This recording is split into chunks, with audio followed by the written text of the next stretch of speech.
आइए हम अपनी तवज्जो को खुदावंद की तरफ मबजूल करें। ये 15वीं सदी के आखिर की बात है। दुनिया में एक बड़ा नामवर शख्स पैदा हुआ। वो एक बहुत बड़ा आर्टिस्ट था और खुदा ने उसको बहुत सी खूबियों से नवाज रखा था। वो यक वक्त अपने दोनों हाथों को इस्तेमाल करके दो मुख्तलिफ काम कर सकता था। वो बेहतरीन मुसव्वर, बेहतरीन मूसीकार और बहुत से हुनर और इल्म फन में यकता था। उसने अपने जमाने में मसीही तारीख की एक बड़ी नामवर तस्वीर पेंट की,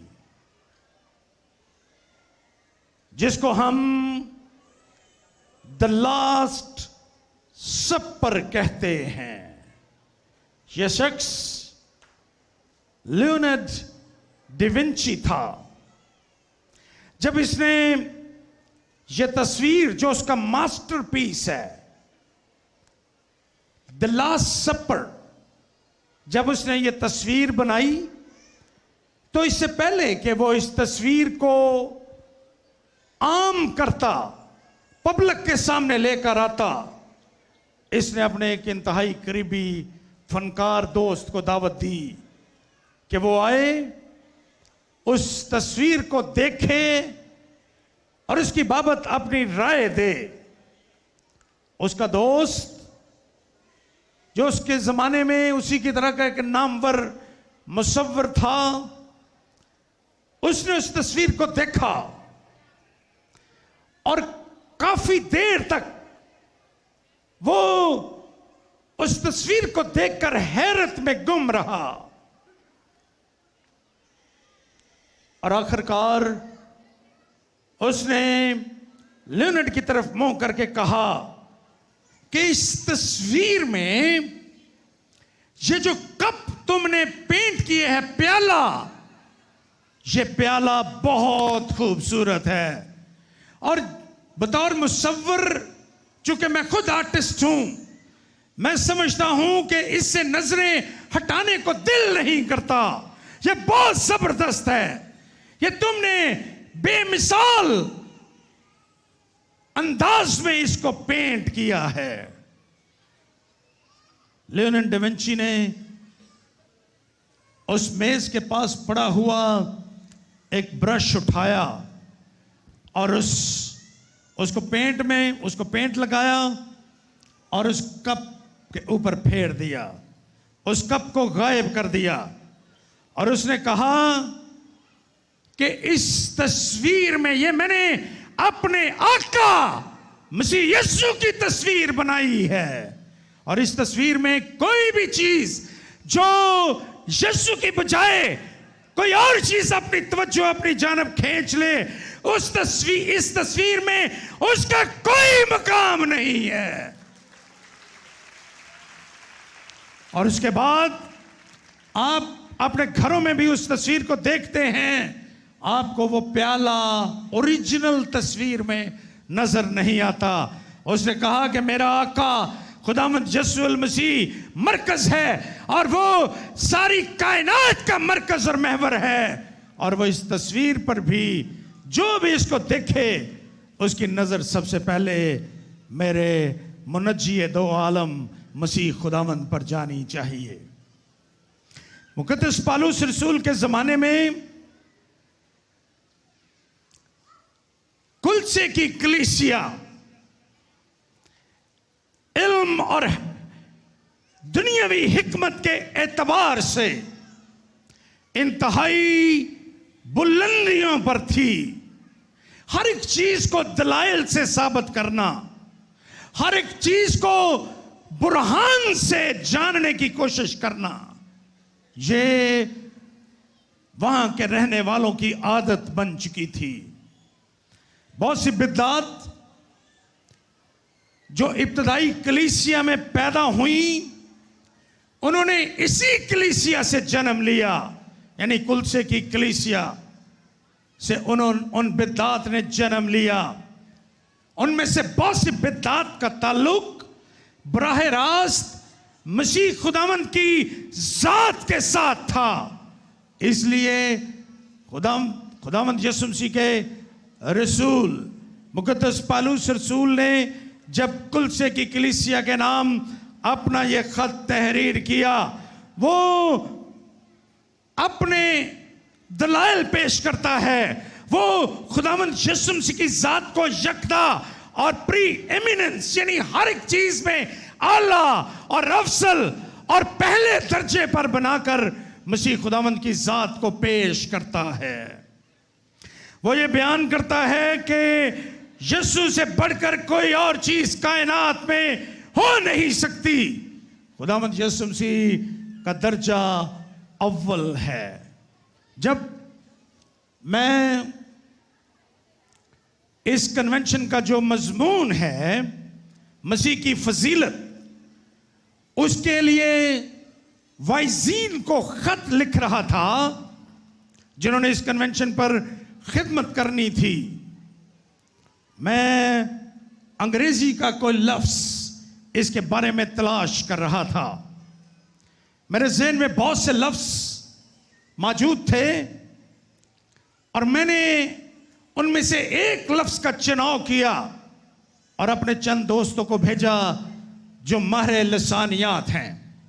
उन्होंने मुझे कुछ और लफ्ज भी तजवीज़ किए, लेकिन आखिरकार वो सब मेरे साथ मुत्फिक हुए कि प्री एमिनेंस ऑफ क्राइस्ट ये सबसे खूबसूरत तर्जमा है, क्योंकि प्री एमिनेंस का मतलब है हर एक चीज में जिसका दर्जा अव्वल हो, कायनात की कोई चीज उससे बढ़कर ना हो, बल्कि वो हर एक चीज में पहले दर्जे पर आता हो, उसको हम प्री एमिनेंस कहते हैं।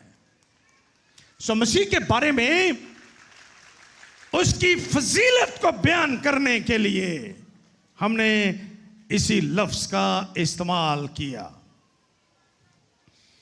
जो बातें आज मैं आपके साथ करना चाहता हूं वो आपके लिए, आप में से बहुतों के लिए बिल्कुल नई नहीं हैं, क्योंकि इन गुजरे चंद दिनों में हम इसी टेक्स्ट को बार बार पढ़ रहे हैं और इसी पर हम खुदावंद के पाक कलाम को सुन रहे हैं।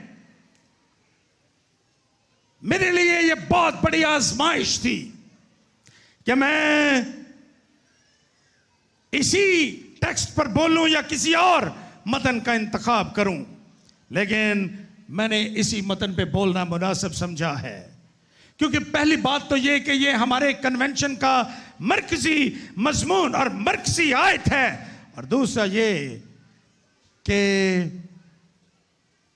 जितना हम इस पे सुनेंगे, जितना हम सुन चुके हैं और आने वाले दिनों में सुनेंगे, हमें इससे कहीं ज्यादा मसीह की फजीलत पर सुनना और बोलना चाहिए।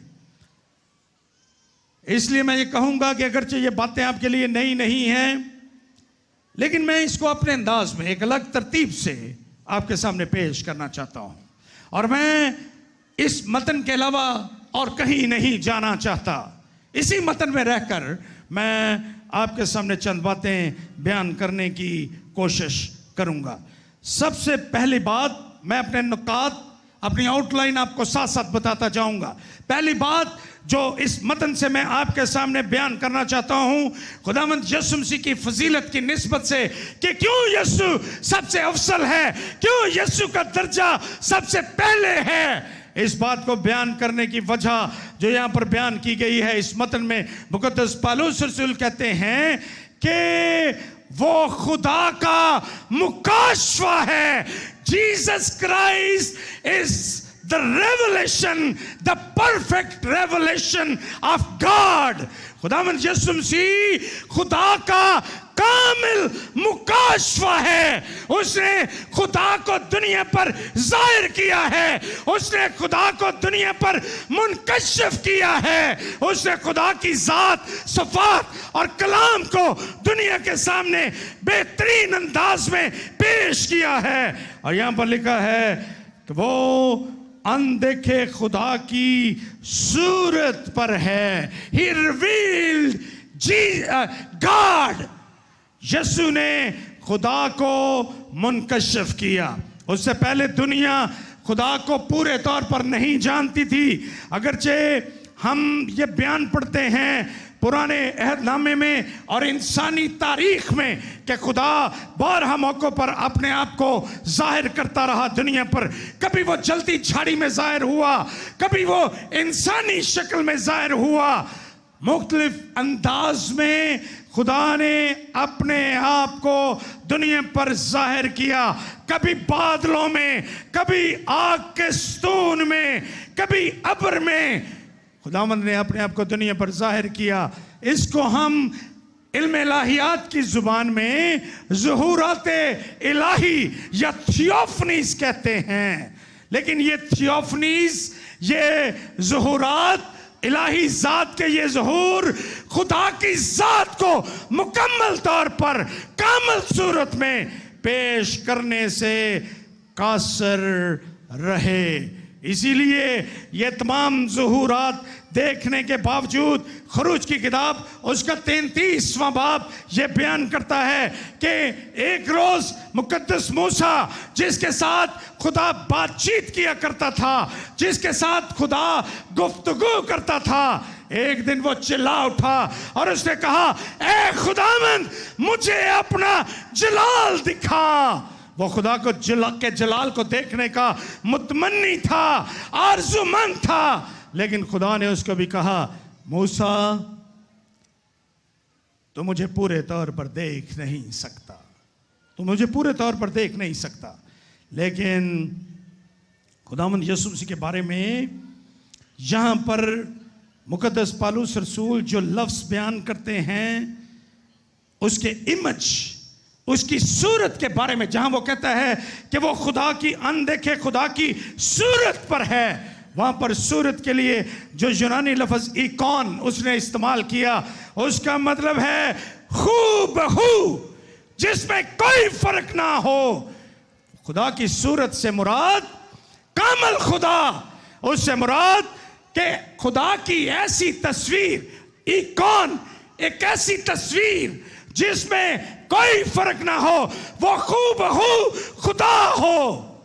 ये इस लफ्ज का मतलब है। सो जब पालूस कहता है कि वो खुदा की सूरत पर है, खुदा का मुकाशफा है, खुदा को जाहिर कर रहा है, तो ये लफ्ज मेरी दानिश में बयान करता है कि खुदावंद यीशु मसीह जब इस दुनिया में तशरीफ लाए, जब खुदावंद यीशु मसीह इस धरती के सीने पर मौजूद थे, खुदावंद यीशु मसीह खुदा हूबहू मुकम्मल तौर पर वो खुदा था, और वो उसमें और खुदा में कोई फर्क ना था। ये यीशु की फजीलत, उसकी फजीलत को बयान करता है। आज तक दुनिया में कोई शख्स ऐसा नहीं है, अगरचे हम ये बयान पढ़ते हैं पैदाइश की किताब में कि खुदा ने कहा, आओ हम आदम को अपनी सूरत और अपनी शबीह पर पैदा करें। लेकिन आदम गुनाह की वजह से वो सूरत जो खुदा की सूरत थी, अब खुदा की सूरत ना रही थी। लेकिन जब मसीह इस दुनिया में तशरीफ लाए, जिनको दूसरा आदम भी कहा गया है, जब ये दूसरा आदम दुनिया में तशरीफ लाया, तो मसीह यीशु हूबहू खुदा थे और खुदा है। वो खुदा की सूरत, वो उसके जलाल को जाहिर कर रहा था। यीशु मसीह ने खुद कहा, यूहन्ना का इंजीली बयान, आप मेरे साथ इस आयत को देख सकते हैं, यूहन्ना का इंजीली बयान उसका पहला बाब और उसकी 18वीं आयत। खुदावंद यीशु मसीह ने कहा, खुदा को किसी ने कभी नहीं देखा। यह मसीह का बयान है, किसी और के लफ्ज नहीं है। मसीह ने कहा, खुदा को किसी ने कभी नहीं देखा, इकलौता बेटा जो बाप की गोद में है उसी ने जाहिर किया। खुदा को किसी ने नहीं देखा, लेकिन खुदा के बेटे ने खुदा को इस दुनिया में जाहिर किया। खुदावंद यीशु मसीह एक दिन अपने शागिर्दों के साथ बातचीत कर रहे थे। उन्होंने गुफ्तगू के दौरान फिलिप्पस से कहा, यीशु ने उसे कहा, ए फिलिप्पस, मैं इतनी मुद्दत से तुम्हारे साथ हूं, क्या तू मुझे नहीं जानता? जिसने मुझे देखा उसने बाप को देखा। तू क्यों कर कहता है कि बाप को हमें दिखा? ये फिलिप्पस की इल्तिजा थी, ये उसकी ख्वाहिश थी कि वो बाप को देखे। और जब उसने इस ख्वाहिश का इजहार मसीह के साथ किया तो मसीह खुदावंद ने कहा कि जिसने मुझे देखा उसने बाप को देखा। ये मसीह के अल्फाज हैं।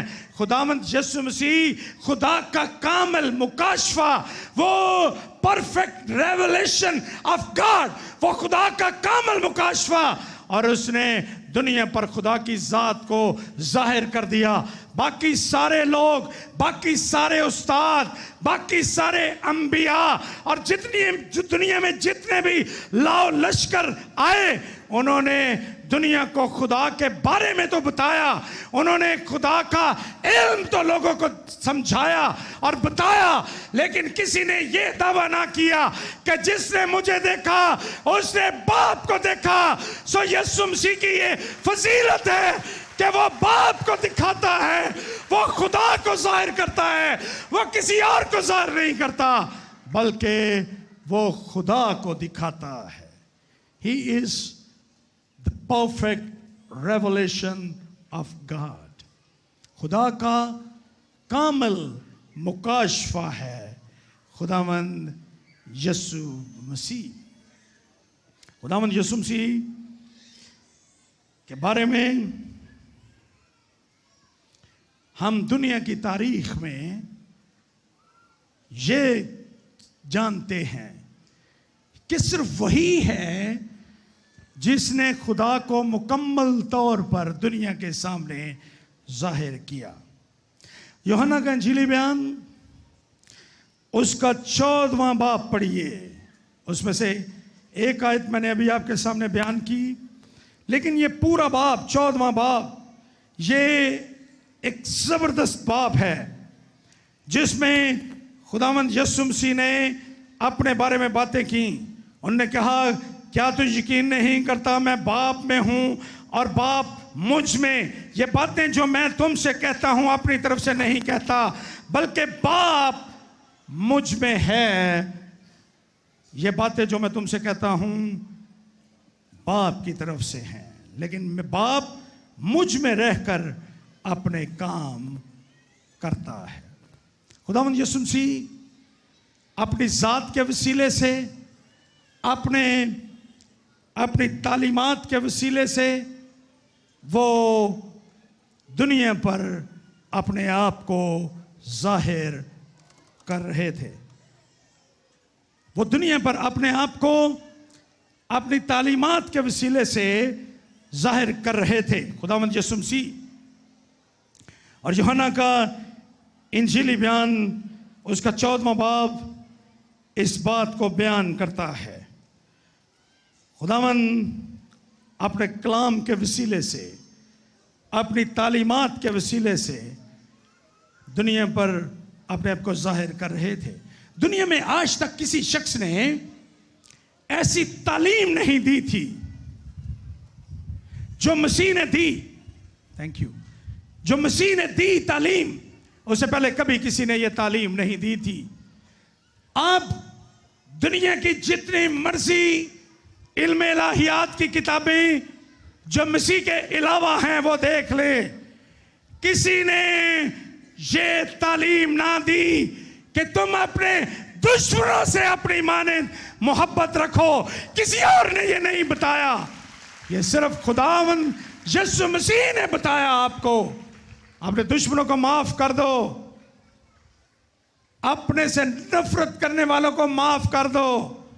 अगर तुम्हारे दाने गाल पर कोई तमाचा मारे, थप्पड़ मारे, दूसरा भी उसके आगे कर दो। किसी ने ऐसी तालीम ना दी।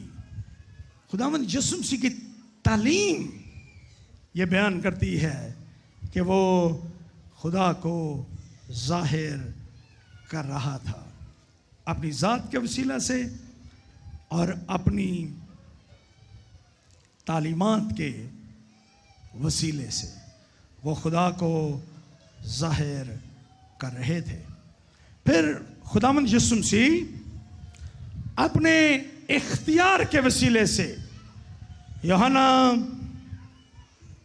अपने इंजीली बयान उसके 17वें बाब और उसकी दूसरी आयत में कहते हैं, चुनाचे तूने उसे, यानी खुदा ने मसीह को, चुनाचे तूने, खुदा ने उसे, मसीह को हर बशर पर इख्तियार दिया है ताकि जिन्हें तूने उसे बख्शा है उन सबको वो हमेशा की जिंदगी दे। खुदावंद यीशु मसीह के पास इख्तियार था जिंदगी देने का, और ये इख्तियार दुनिया में किसी और शख्स के पास ना था, ना है और ना होगा। यह इख्तियार बाप की तरफ से सिर्फ मसीह को दिया गया। एक और बात देखें, एक और इख्तियार देखें। यूहन्ना अपने इंजीली बयान उसके 5वें बाब और उसकी 22वीं आयत में यूं कहते हैं, उन्होंने वहां पर कहा, बाप किसी की अदालत भी नहीं करता, बाप किसी की भी अदालत नहीं करता, बल्कि उसने अदालत का सारा काम बेटे के सुपुर्द किया है। अदालत का इख्तियार बेटे के पास है। दुनिया में जितने भी मज़हब हैं, दुनिया में जितने भी फिलॉसफीज हैं, अकायद हैं, डॉक्ट्रिन्स हैं, वो आपको ये तो बताएंगे कि दुनिया का खात्मा जल्द होने वाला है, क़यामत का दिन आएगा, रोज़े महशर होगा, दुनिया की अदालत की जाएगी। लेकिन आपको कोई मजहब, कोई शख्स ये कहता हुआ नजर नहीं आएगा कि दुनिया की अदालत का इख्तियार उसके पास है। ये मेरा और आपका यीशु है जो दुनिया की अदालत करेगा, और हर एक शख्स को उसके सामने खड़ा होना पड़ेगा, उसको हिसाब देना पड़ेगा। आज दुनिया में जितने भी लोग हैं वो जिसको मर्जी माने, जिसकी मर्जी तालीमात पर अमल करें, जिसकी मर्जी पैरवी करें, हर एक को, उनको भी और जिसकी वो पैरवी करते हैं उन सबको यीशु की अदालत में खड़ा होना पड़ेगा। वो खुद से अदालत नहीं कर सकेंगे। ये यीशु की फजीलत है। यीशु अफजल है सबसे। मेरा और आपका यीशु, उससे बढ़कर कोई और नहीं है। वो दुनिया की अदालत करेगा। जब मैं इन आयात को और इन ख्यालात को पढ़ता हूं तो ये मुझे जोश से भर देते हैं कि मेरा यीशु दुनिया की अदालत करेगा। मैं किसी आम शख्स का पैरोकार नहीं हूं, बल्कि मैं यीशु का पैरोकार हूं जिसके पास दुनिया का इख्तियार है। और फिर न सिर्फ वो अदालत करेगा बल्कि वो हुकूमत भी करेगा। कलाम में लिखा है कि वह लोहे के असा से उन पर हुकूमत करेगा, और ये इख्तियार भी किसी और के पास नहीं है। इसीलिए मुझे और आपको खुदा के पाक कलाम में शाही काहिनों का फिरका कहा गया है, क्योंकि मेरा और आपका यीशु दुनिया का बादशाह होगा। वो बादशाह है और बादशाह होगा, और वो दुनिया पर इसके तमाम हुक्मरानों पर हुकूमत करेगा। दुनिया के सारे ताज उसके कदमों में होंगे और वो सारी दुनिया पर हुकूमत करेगा। और चूंकि वो बादशाह है और मैं और उसके पैरोकार हैं, उसके मानने वाले हैं, इसलिए मुझे ये कहने में कोई आर नहीं है कि हमारी रगों में शाही खून दौड़ रहा है, रॉयल ब्लड है हमारी रगों में। जो यीशु को मानते हैं, हम खुदा के बेटे और बेटियां हैं, हमारी रगों में शाही खून है। हम शाही कानों का फिरका है, हम किसी से कम नहीं हैं, बल्कि अफसल यीशु को मानने के वसीला से हम भी यीशु के साथ सरफराज किए जाएंगे।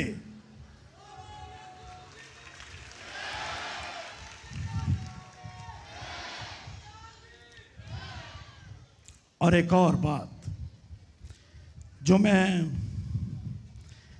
आज शाम आपके साथ रखना चाहता हूं, और वो ये है, यीशु मसीह इसलिए अफजल है दुनिया में क्योंकि वो खालिक है। और यहां पर यह लिखा है, उसी में सब चीजें पैदा की गईं, खा आसमान की हों या जमीन की, देखी हों या अनदेखी, तख्त हों या रियासतें या हुकूमतें या इख्तियारात, सब चीजें उसी के वसीले से और उसी के वास्ते पैदा हुई। यीशु मसीह इसलिए अफजल हैं।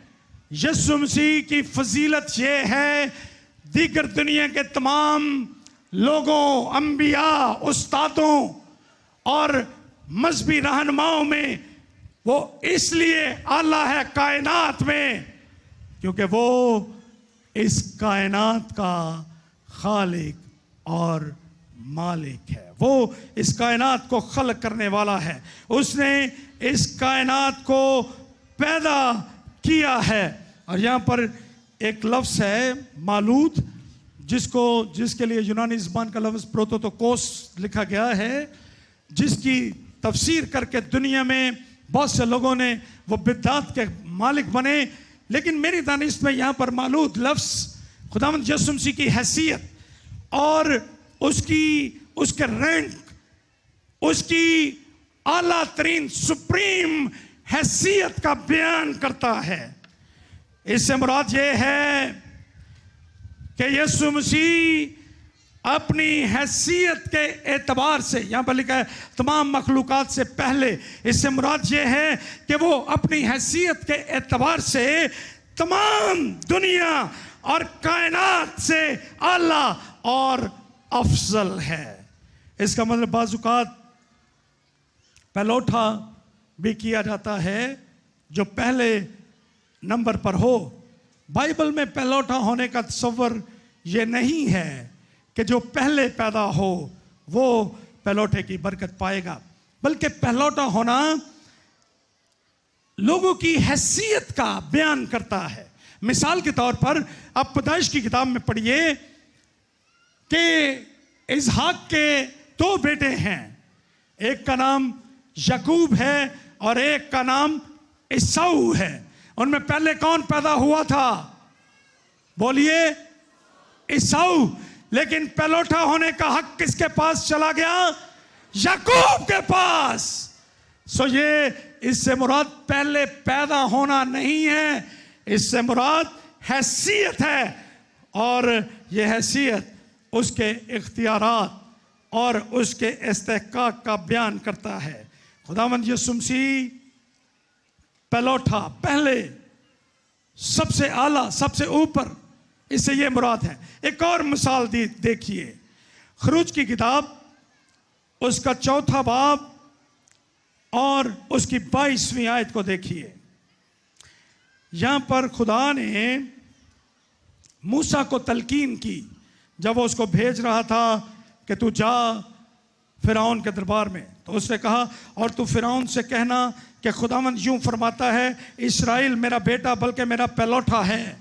खुदावंद इस्राएल को पहलौठा कहता है। उससे पहले कौमें दुनिया में मौजूद थी, लेकिन ये कौम बनी इस्राएल, इनको खुदा ने चुना, इसलिए वो आला और अफसल कौम ठहरा। ज़बूर 99 उसकी 27वीं आयत में आने वाले मसीह के बारे में खुदा कहता है, मैं उसे अपना पहलौठा बनाऊंगा और शहनशाह भी।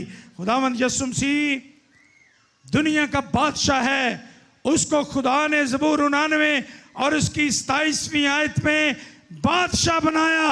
इसलिए अगर मैं आपसे ये सवाल पूछूं कि क्या यीशु के अलावा दुनिया में कोई और बादशाह है, तो आपका जवाब होगा एब्सोल्युटली नॉट। यीशु के अलावा कोई और बादशाह नहीं है, क्योंकि खुदावंद ने ज़बूर की किताब उसके 99 ज़बूर 89 और उसकी 27वीं आयत पे कहा, मैं उसे अपना पहलौठा बनाऊंगा और उसे शहनशाह बनाऊंगा। गोया मैं उसे पूरी कायनात पर, पूरी मखलूकात पर आला और अफजल ठहराऊंगा। खुदावंद यीशु मसीह पूरी कायनात में सुप्रीम हैसियत रखते हैं, इसलिए वो आला और अफजल है। और इसी निस्बत से जहाँ ये कहा कि वो खालिक है, खुदावंद यीशु मसीह के बारे में लिखा है कि उसने देखी और अनदेखी सारी दुनिया उसने बनाई है। इब्रानियों के खत का मुसन्निफ कहता है कि वो फरिश्तों से अफजल ठहरा। खुदावंद यीशु मसीह इस सारी कायनात का खालिक है। मेरा और आपका वजूद, आज हम इस दुनिया में बैठे हैं, मेरा और आपका वजूद, बल्कि कायनात की हर एक चीज का वजूद सिर्फ और सिर्फ यीशु मसीह की जात का मरहून मिन्नत है। यीशु अगर हमें पैदा ना करते, इस कायनात को ना बनाते, तो आज ना ये कायनात होती, ना ये सूरज चांद और सितारे होते, ना मैं और आप होते, कायनात ही ना होती। हमारा वजूद मसीह की जात का मरहून मिन्नत है। उसी ने हम में से हर एक को पैदा किया है। मैं यहाँ पर आपसे ये कहूँगा कि जो खालिक होता है वो जब किसी चीज़ को खलक करता है तो वो किसी मकसद के तहत उसको खलक करता है। खुदावंद के मकसद को पहचानिए, उसके मंसूबे को जानने की कोशिश कीजिए अपनी ज़िंदगी में। और अभी थोड़ी देर में मैं आपके सामने बयान करूँगा कि हमारा मकसद क्या है। उसके मकसद को तलाश कीजिए, हिकमत और दानाई को तलाश कीजिए, इलाही हिकमत को। कुलसे के लोगों के पास दुनिया की हिकमत थी। पालूस उनको कहता है कि इलाही हिकमत यानी खुदा की हिकमत को मांगें ताकि वो खुदा के मकसद को जान सकें। चूंकि खुदा ने, मैं एक और बात इसी निस्बत से आपके साथ रखना चाहता हूं, चूंकि खुदा ने मुझे और आप सबको इस सारी कायनात को पैदा किया है, इसलिए आप चाहे जौन सी मर्जी सिचुएशन में हो, आप बीमारी की हालत में हो, आप दुखों में हो, आप मुसीबतों और तकलीफों में हो, आप गुर्बत और अफलास में हो, आप अनदेखे मसाइल की चक्की में पिस रहे हो, चूंकि यीशु आपका खालिक है, वो आपके मसाइल को हल कर सकता है। वो आपके मसाइल को हल कर सकता है। कुछ अर्सा कबल लैटिन अमेरिका की एक मुल्क ने एक जदीद तरीन प्रिंटिंग प्रेस खरीदा अमेरिका से। उन्होंने उसको अपने मुल्क में जाकर इंस्टॉल किया, लेकिन जब उसको चलाने की कोशिश की तो वो उसको चला ना पाए। उन्होंने बड़ी कोशिश की, अपने पूरे मुल्क के इंजीनियर्स को जमा किया, लेकिन वो उस मशीन को ऑपरेट ना कर सके।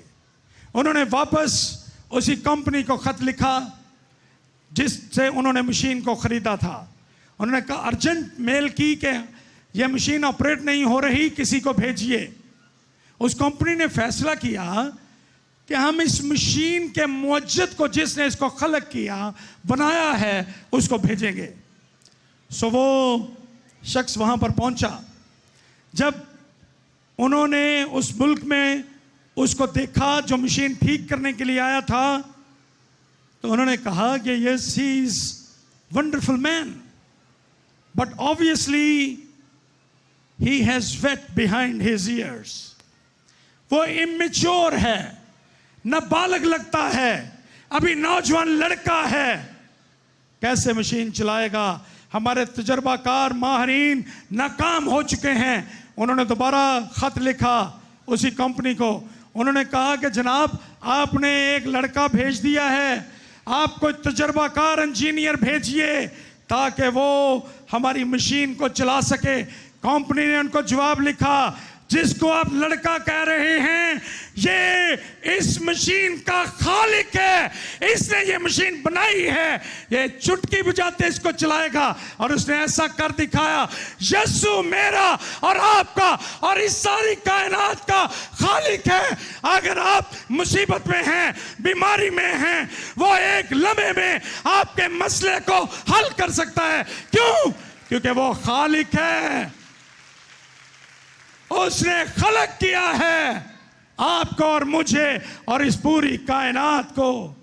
वो आपके मसले को एक सेकंड में, एक लम्हे में हल कर देगा। आइए एक और बात देखें, और वो ये है, यहां पर लिखा है उसी के वसीले से और उसी के वास्ते। ये कायनात यीशु के वसीले से पैदा हुई, और यीशु की फजीलत ये है कि ये यीशु के लिए, यीशु के वास्ते तख्लीक हुए। मैं और आप किसी और मकसद के लिए नहीं, बल्कि यीशु के लिए, खुदा के लिए तख्लीक हुए हैं। आइए ज़बूर 19 और उसकी पहली 2 आयत देखें। यहां पर लिखा है ज़बूर 19 और उसकी पहली 2 आयत, आसमान खुदा का जलाल जाहिर करता है और फजा उसकी दस्तकारी दिखाती है।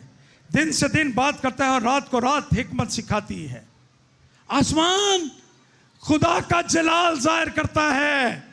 ये कायनात खुदा का जलाल जाहिर करने के लिए, और मैं और आप और दुनिया के इस वक्त 7 अरब से ज्यादा लोग इसलिए खलक हुए ताकि हम यीशु के नाम को जलाल दें। यीशु के नाम को जलाल देना मेरा और आपका पहला और उत्तम मकसद है। यीशु के नाम को जलाल देना, हर एक चीज उसके लिए और उसके वास्ते पैदा हुई है। हमारा मकसद खुदा के नाम को इज्जत और जलाल देना है। मुकद्दस पौलुस रोमियो के खत उसके 11वें बाब और उसकी 36वीं आयत में कहते हैं, क्योंकि उसी की तरफ से और उसी के वसीले से और उसी के लिए सब चीजें हैं। और यहां पर वो इजाफा कर देता है, उसकी तमजीद अब तक होती रहे। और सब कहें आमीन। उसी की तमजीद अब तक होती रहे। ये है मेरा और आपका मकसद, और इस मकसद के लिए मैं और आप पैदा हुए हैं। एक और बात जिसको मैं आपके सामने बयान करना चाहता हूं वो ये है कि यीशु मसीह कोई आरजी स्टेटस नहीं रखता। जिस तरह से दुनिया के लोग आज तक, जितने भी लोग इस दुनिया में पैदा हुए, उनमें से किसी के पास ये हैसियत नहीं है जिसको यहां पर कलूसियों के खत में बयान किया गया है। यहां पर लिखा है, और वो सब चीजों से पहले, सब चीजों से, बोलिए, सब चीजों से पहले, वो इटर्नल है। और ये अल्फाज के वो सब चीजों से पहले है, उसकी हमेशगी का बयान करते हैं। वो हमेशा तक रहने वाला है। ये उसकी जावदानी हैसियत का बयान करते हैं। ये अल्फाज खुदावंद यीशु मसीह की दवामी हैसियत का बयान करते हैं, वो हमेशा तक रहने वाला है। जब कायनात में कुछ भी ना था तो मेरा मसीह था। जब मैं और आप ना थे, मसीह था। जब सूरज और चांद नहीं था, मसीह था। जब दुनिया में एक भी चीज पैदा नहीं हुई थी, मसीह था। मसीह सब चीजों से पहले है। वो इब्तिदा है, वही इंतहा है, वो अल्फा है, वही ओमेगा है। वो शुरू से है, वो आखिर तक रहेगा। वो असल से है और इंतहा तक होगा। वो अजली और अबदी है और वो हमेशगी की हैसियत रखता है।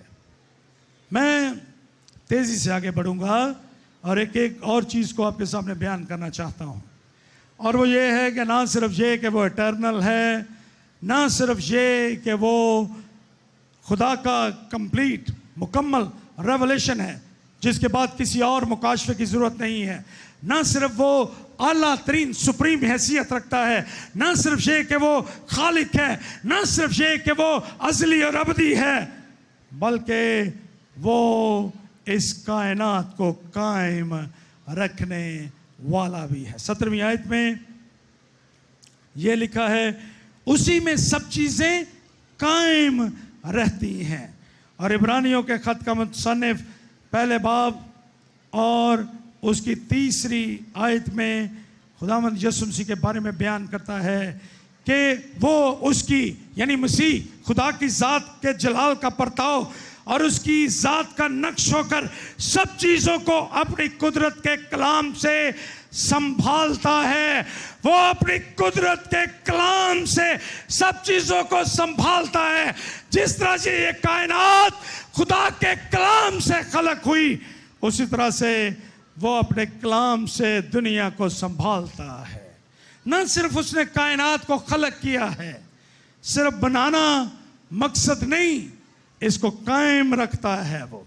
और कैसे कायम रखता है? अपने कलाम की कुदरत से। वो कहता है तो सूरज मशरक से निकलता है और मगरब में जा डूबता है। उसके कलाम से जमीन अपने महवर पर घूमती है। उसके कलाम से जमीन सूरज के गिर्द अपना चक्कर पूरा करती है। उसके कलाम से ये सूरज, चांद और सितारे अपनी रोशनी हमें बख्शते हैं। कोई चीज उसकी कुदरत के कलाम से खाली नहीं है। उसकी कुदरत के कलाम से जमीन कायम है। उसकी कुदरत के कलाम से मैं और आप कायम हैं। और जब वो चाहेगा ये कायनात खत्म हो जाएगी, लेकिन जब तक उसकी कुदरत का कलाम है वो इस कायनात को संभालता रहेगा।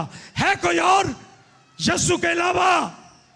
कोई और है जो इस कायनात को संभाल सके अपनी कुदरत के साथ? हमारी साइंस, हमारा इल्म, हमारा फन, हमारी हिकमत, हमारा सब कुछ खुदा के कदमों में ज़ेर हो जाएगा, क्योंकि दुनिया साइंस की तरक्की के बावजूद आज तक सूरज और चांद को अपनी साइंस के ताबे नहीं कर सकी। ये किसके हुक्म के ताबे है? ऊंची आवाज में बताइए, सूरज किसकी बात मानता है? चांद और सितारे किसकी बात मानते हैं? किसने दुनिया को संभाल रखा है? यीशु ने। हालेलुया! यीशु ने संभाल रखा है दुनिया को, किसी और ने नहीं। अगर कोई और है तो सामने आए। यह हमारा दावा है। यीशु आला और अफजल है और वो अपनी कुदरत से इस कायनात को संभालता है। आइए और आगे बढ़ते हैं। मैं आपसे ये कहूंगा कि आप परेशान ना हो अपने हालात से, अपनी फिक्रों से, अपनी गुर्बत से, अपनी बीमारियों से, क्योंकि यीशु है जो इस कायनात में जिसकी बात सब चीज़ें मानती हैं। सो वो जब हुक्म करेगा, जब वो आपकी ज़िंदगी में आएगा, तो एक लम्हे में आपके हालात बदल जाएंगे, आपकी बीमारियां जाती रहेंगी, आपकी गुर्बत खत्म हो जाएगी और आप यीशु में एक नई और फतेहमंद जिंदगी पाएंगे जब वो आपकी जिंदगी में आएगा। क्योंकि वो संभालता है दुनिया को। और फिर एक और बात जिसको मैं आपके सामने बयान करना चाहता हूं, वो ये है कि यीशु हमारा सर है, कलीसिया का सर है। आपने कभी गौर किया है कि सर कितना अहम है हमारी जिंदगी में? मेरी वालदा 2020 में बीमार हो गई। हम उनको डॉक्टर के पास लेकर गए। 86 बरस उनकी उम्र थी। डॉक्टर ने उनका स्कैन किया, सर का सीटी स्कैन, और उसने कहा कि इनके सर में खून के लोथड़े हैं, क्लॉट्स हैं, और उन क्लॉट्स की वजह से वो ना तो अपने जिस्म को प्रॉपरली हरकत दे सकती थी, ना सोच सकती थी, ना बोल सकती थी। सर में अगर क्लॉट आ जाए थोड़ा सा, अगर ये आपका दिमाग आपके निचले धड़ को हदायत ना दे तो आप मफलूज हो जाएंगे। आप अपने जिस्म के किसी हिस्से को हरकत नहीं दे पाएंगे। सर के बगैर हम मफलूज होते हैं। यीशु के बगैर, अगर यीशु नहीं हमारी कलीसियाओं में, अगर यीशु नहीं हमारी जिंदगी में, तो हम रूहानी तौर पर मफलूज हैं। हम हरकत नहीं कर सकते, हम मफलूज हो जाते हैं। सर लीडरशिप फ्राहम करता है हमारे बदन को, हमारी रहनुमाई करता है, और सर जिंदगी का मबदा है। आप किसी का हाथ काट दें, वो शख्स मर जाएगा। अगर किसी का हाथ काटे वो मर जाएगा। किसी का पांव काट दें मर जाएगा। लेकिन अगर किसी का सर काट दें मर जाएगा, क्योंकि सर जिंदगी का मबदा है और यीशु जिंदगी को खलक करने वाला है और वो जिंदगी का मबदा है। उसने खुद कहा कि मैं इसलिए आया ताकि लोग जिंदगी पाएं और कसरत से पाएं। मेरा और आपका यीशु जो सबसे आला है, जो सबसे अफजल है, जो खुदा का परफेक्ट रेवलेशन, खुदा का मुकम्मल मुकाशफा है, जो सबसे आला हैसियत रखता है, मेरा और आपका यीशु जो सारी दुनिया का खालिक है, वो दुनिया पर इख्तियार रखता है और अदालत का इख्तियार भी उसी के पास है। मेरा और आपका यीशु जो इब्तिदा और इंतहा, अज़ल, अज़ली और अबदी, अल्फा और ओमेगा है। मेरा और आपका यीशु जो इस दुनिया को अपनी कुदरत के कलाम से कायम रखता है, और मेरा और आपका यीशु जो आपकी ज़िंदगी को रवां दवां दे रखता और आपको ज़िंदगी बख्शता है, कसरत की ज़िंदगी, आज वो यहाँ पर मौजूद है। क्या आप आज इस पंडाल से यीशु के बगैर जाना चाहते हैं? क्या आप यीशु को साथ ले जाना चाहते हैं? अगर आप जिंदगी चाहते हैं, यीशु को साथ ले जाइए। वो आपके दिल के दरवाजे पे दस्तक दे रहा है, उसको कबूल कीजिए, यीशु को कबूल कीजिए।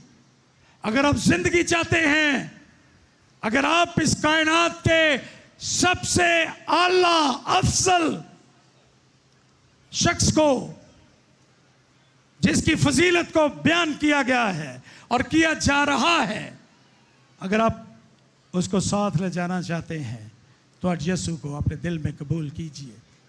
वो यहाँ पर मौजूद है। अपने सर को झुकाइए।